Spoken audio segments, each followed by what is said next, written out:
The Experiment, Chapter 4. Ever since I created Bowser in the lab, he's been acting more and more aggressive as each day goes on. He keeps staring at my lab assistants as I come by. I asked Bowser to stop doing it, but he just didn't respond. It's almost like he couldn't hear me.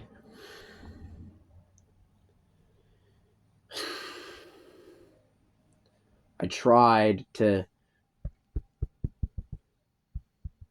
get him to listen, but every time I tried to approach him now, he starts to growl, and I need to step away. Clearly, whatever this thing is clearly not the key to my success. But I just had to keep pushing forward to see what else what else Bowser could do. I pressed forward and kept creating new creations.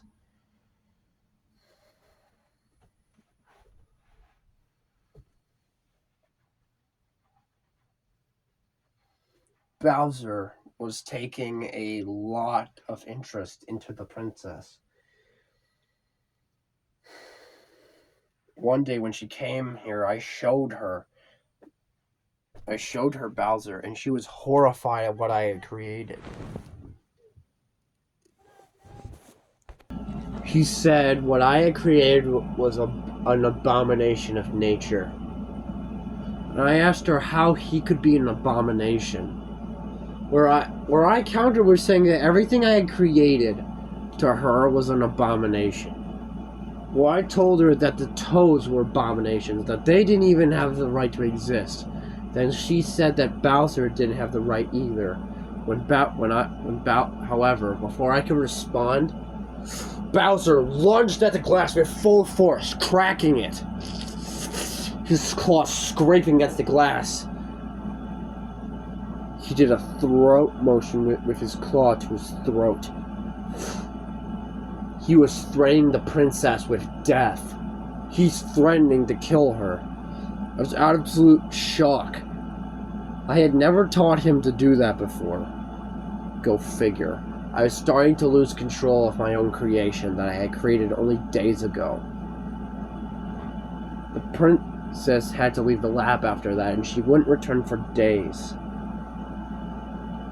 I tried to talk to Bowser, asking him why he would do that. And he said, "Everyone always thought I was a monster, but it's the humans of this world who are the monsters. They don't even know what they want." I mean, that we knew exactly what we wanted. Before Bowser turned on me and said, "Really? All humans, you think you know what you want? You don't even know why you're even here." I told Bowser that that's not true.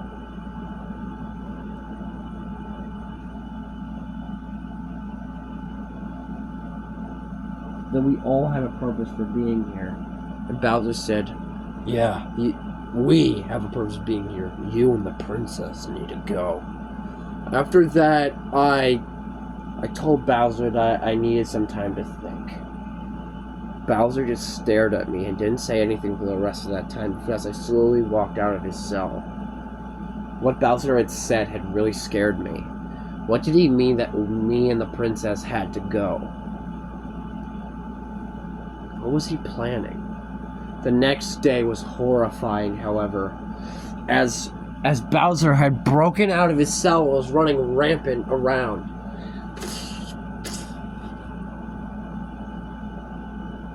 As Bowser had broken out of his cell and was running rampant around the facility.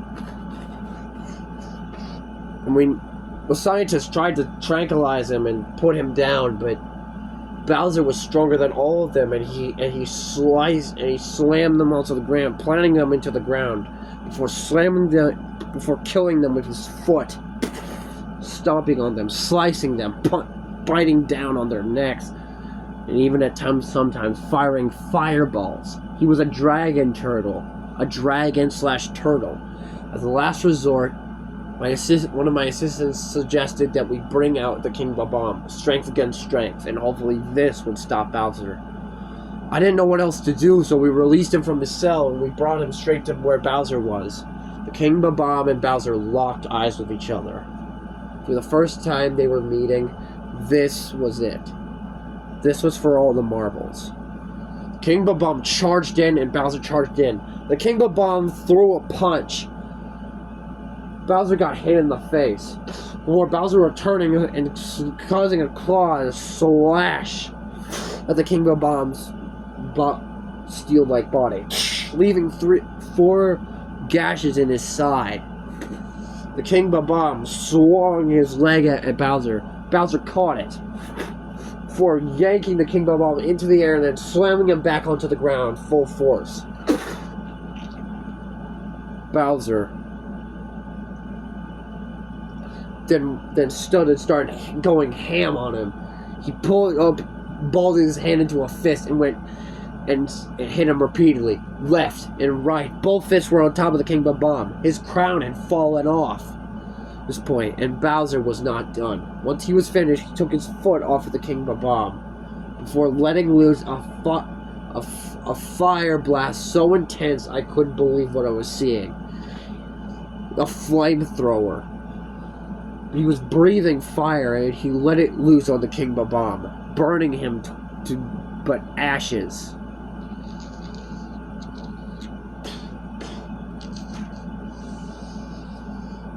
Bowser had defeated the King Bob. He had eliminated him entirely.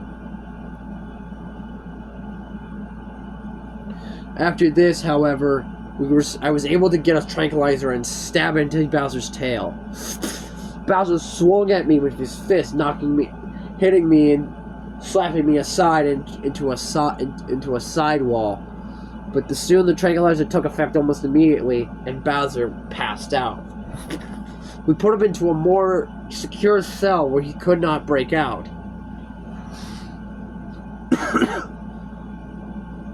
In total, Bowser had 10 casualties and 2 deaths. Bowser had taken 10 casualties, had injured most of my assistants. Some had remained unharmed, but 2 of them had actually been killed by Bowser. And the princess's visit was coming in 2 days. I couldn't cover this up from her. She would definitely demand that I eliminate Bowser, but I just had to research more. I wanted to figure out what I could do with DNA samples. I needed to get the blood of him. But no one would let him near Bowser. I needed someone that was like him. I couldn't believe I was doing this, but I brought out Bowser Sr., his late father. They were both adults.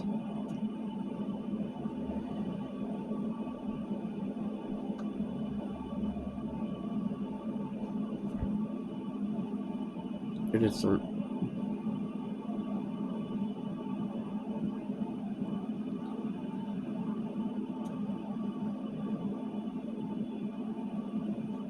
we had taken him into the same cell together. I expected Bowser to rip his father's throat out, but he didn't. He just stared. More confused than anything, and he allowed me to take blood samples of him.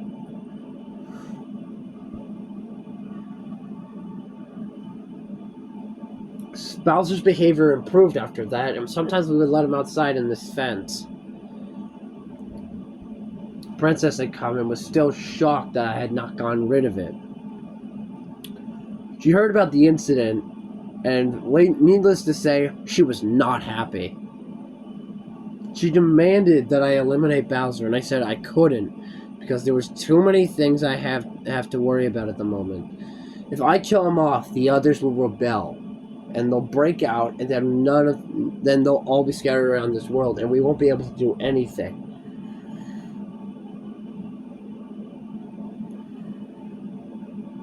Dry Bowser was put in another cell, or Bowser Sr. was put in another cell away from his son.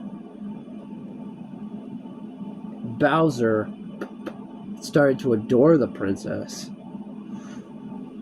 calling her pretty and his peaches. I I asked him what he was talking about, and he told me that he was in love with her. He said that was funny because he made a death threat at her days ago. Bowser said it had just taken him a while to get used to her. He said that he loved her pink dress, her blonde yellow hair, and her tiara that she wore, including her parasol that she carried on rainy days. Bowser liked everything about her, through her soft, silky skin, to her yellow blonde hair, to the tiara, to the pink dress she wore. Bowser was easily taking an obsession and a look on Princess Peach. Sometimes, when Mario did come by, Bowser would stare at him with a look of hatred on him. I asked Bowser what he had against Mario, and he said that that guy doesn't deserve a woman like Peach. I should be the one having her, not him. He said that Mario has been with Peach for years now, long before he was even born. That they've actually been like friends for a very long time, and they are becoming more. Bowser looked at me, fire in his eyes. I had said way too much, and I exited out the cell before he came charging at me from the door. Mario asked me what was Bowser.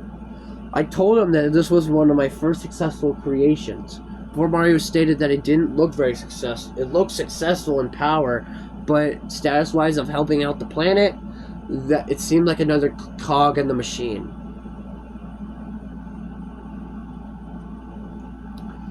I told Mario that was true, and that Bowser was sort of an uncontrollable beast, but I would figure out a way to control him at last. Mario said that nature cannot be controlled, and certain animals cannot be controlled, and someone like Bowser will never let someone like me control him. We needed a replacement for the King Bob-omb, however, if I ever wanted for Peach to trust me again. So I asked for some apes and monkeys test subjects to test on radiation levels. I would take on a new power supply for the energy thing. I found a silverback gorilla and a young monkey with a tail, and put them in both different chambers. In the middle chamber, I put a tie, a hat, and a tank top with stars on it. See how it would work. So I tested it to see where it would go. When I pushed the button, what emerged was one was a massive ape with muscles upon muscles, strong enough probably to combat Bowser.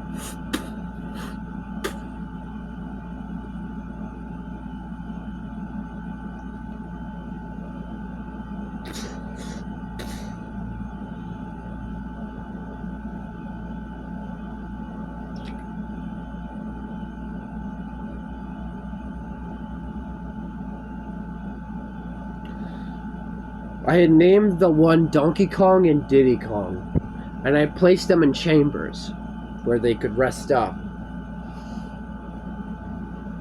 Donkey Kong's the one with the red tie that has DK written on it, and Diddy's the one that says Nintendo on it, with 2 stars, the company that I was working for, Nintendo Research.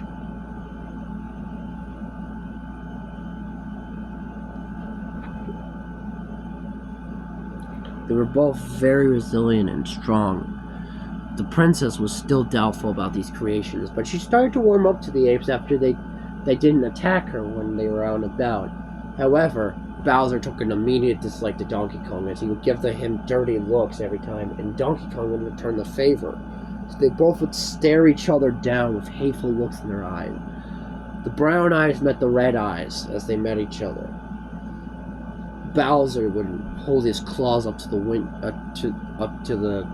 the barred window, as Donkey Kong would softly beat his fist against his chest, asserting dominance. They two didn't do any more than that. But I knew that if these two were ever to cross paths without something holding them back, I knew that would be a bloodbath. I'd seen what had happened between Bowser and the King Babam. I didn't want the same thing happening here.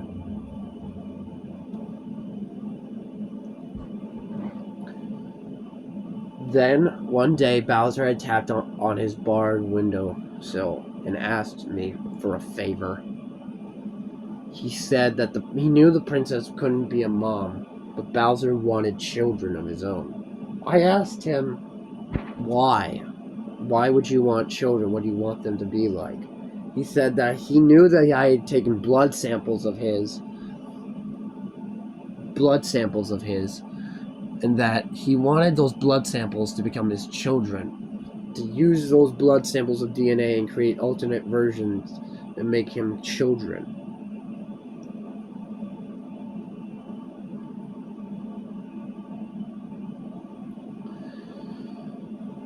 I realized I didn't have a choice. I couldn't tell the princess. I told Bowser I would think it over. I told the princess about Bowser's desire. She told me not to do it. That he was trying to trick me into bringing back other new creatures that would cause nothing but disasters. At this point, I decided to listen to her. This had already gone far enough that I didn't think it could go any farther than this.